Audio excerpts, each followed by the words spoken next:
Hi folks, welcome to my Osh Club and this is Sayyid Faizan Haider with you, and today the topic I'm going to talk about is very important for all the safety practitioners because this activity that I'm going to discuss today is a very day-to-day activity and mostly all the practitioners are doing it. So why not we discuss this point and make our activity much better than before, and that is the reason I have chosen this topic today.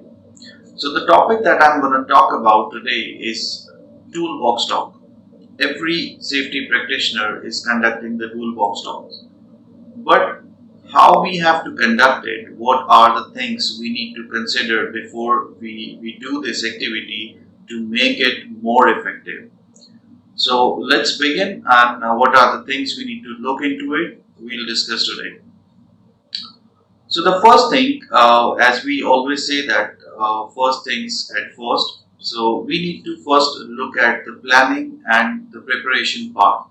It is not only about a toolbox that we just gonna go outside and have a discussion with the team members, because this is very essential. We need to plan it properly and we need to give the right information that is required, and it should give you the desired results.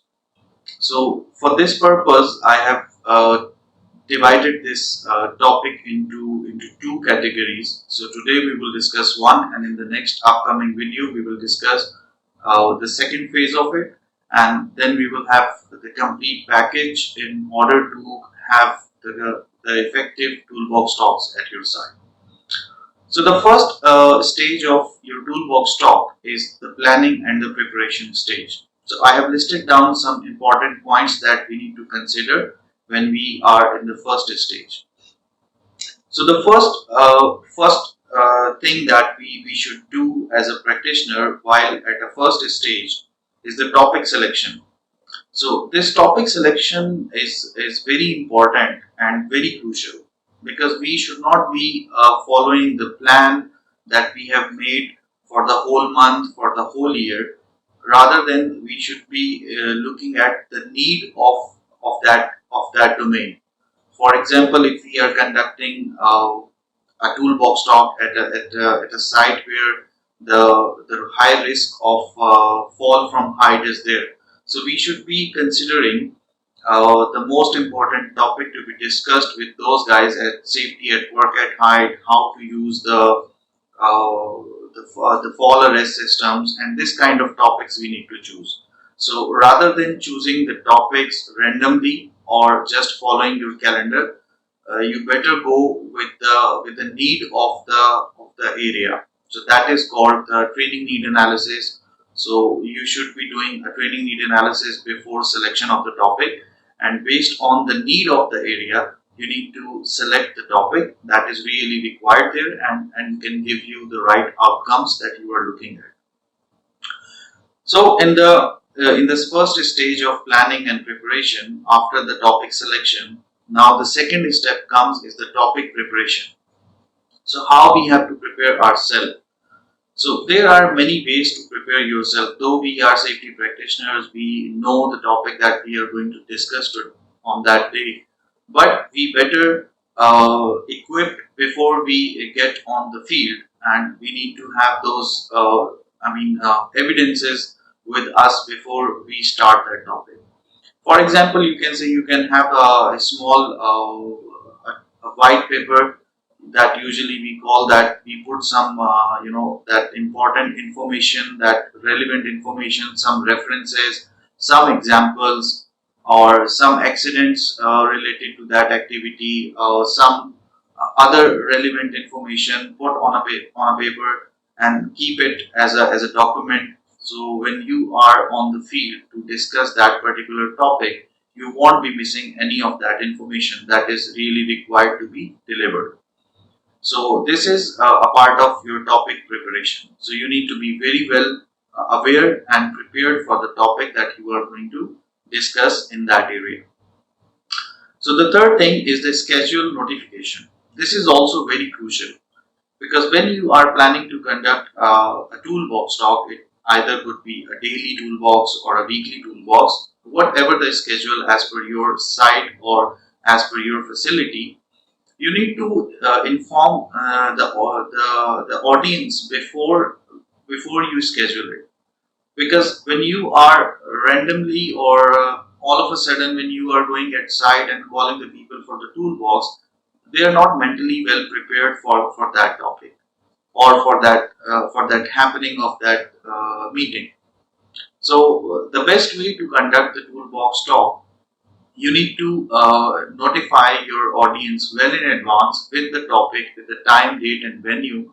So all the people who are coming are mentally well prepared, and in their back at their mind, they are very well prepared that yes, we are going for a toolbox talk. We're gonna have a discussion on this particular topic. So they will be very well aware, and mentally they will be prepared that this topic is going to be discussed today. And it is also in other way, it is also very useful when the people are coming with a topic known in their heads. They might ask you some questions related to it. If they have any queries, if they have any things to be discussed, if they have any suggestions, if they have any questions, so that they will be prepared and they will be discussing with you in that meeting, because toolbox talk is not only about delivering your message, delivering your information. This is all about the two-way communication where you receive some information and you deliver some. So this is all about a two-way communication. So by notifying your audience well in advance, this is really makes your toolbox effective in this way. So another thing, so once you are scheduling the toolbox talk, the second step is the target audience. So you really need to select the target audience. As I said in the first part, that you should be knowing like which domain you are going to cover and what is the topic for them. So you need to identify the right people for that particular topic. So this is another thing that you need to consider in your planning and preparation stage. And after that, you need to consider the location where the toolbox talk is going to happen. Location is also very crucial in this toolbox talk, because if you are doing a toolbox talk in a very noisy place or in a place where many of the people are working around or roaming around, so that message might not be delivered in that way what you are looking at. So the location that you are going to select should be a very comfortable place where people can sit, stand, or stay connected with you. It doesn't mean that toolbox talk should be in an office or in a very nice and clean environment, because I know that in construction sites the things are a little bit challenging and different. But the message behind this, that the location should be a location where the people cannot be getting out of the scope what you are going to discuss, so they can get connected with you. So that is the only purpose of it. And another thing is the tenure. So what should be the tenure of your toolbox talk? Mostly what people do, they conduct the toolbox for a very short time or for a very long time. So the right time or tenure for a toolbox talk is 15 to 20 minutes, whereas the first half of the time should be a message delivery part where you can deliver your part, the critical and the crucial part, the major, you can say that the major chunk of the message you have to deliver in the first half. And you need to keep them engaged, you need to keep them connected with you, so people can really get your message. And in their back minds here, they can also prepare some questions for the last half of the toolbox, where they can discuss with you something. So sometimes it happens that the people are not very open to safety practitioners, and they just listen to you, and they don't come up with any questions or queries. but you need to be a very good trainer at that point, and you need to get them involved, get them connected with you.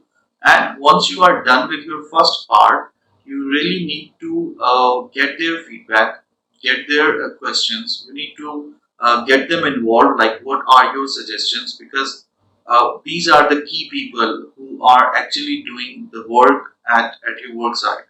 So these people should really get your message through their minds, and also allow them to have suggestions, to have questions, to have queries, to have whatever they have in their mind relevant to the topic. So this is also very important, the tenure itself. And the last thing is not the least, but the last thing you can say that the trainer or the facilitator who is going to conduct the toolbox talk. So yes, of course, the training will definitely be conducted by the practitioners in most of the cases. So he should be very well aware of the topic, very well aware of the side of the things that are happening around you. So he can make some relate the topic with some real time examples, or relate your topic with the works that are happening around the site. So that would be really helpful for the people or the audience to relate and take that message to their works. So these are the things that you need to look at when you are conducting or preparing the toolbox for the people. So I hope that you like this information, and you can utilize this information for your future toolbox talk. And inshallah, this information will help you to make your toolbox talks more effective. And thank you so much again for watching the video, and take care. Allah Hafiz. Bye bye.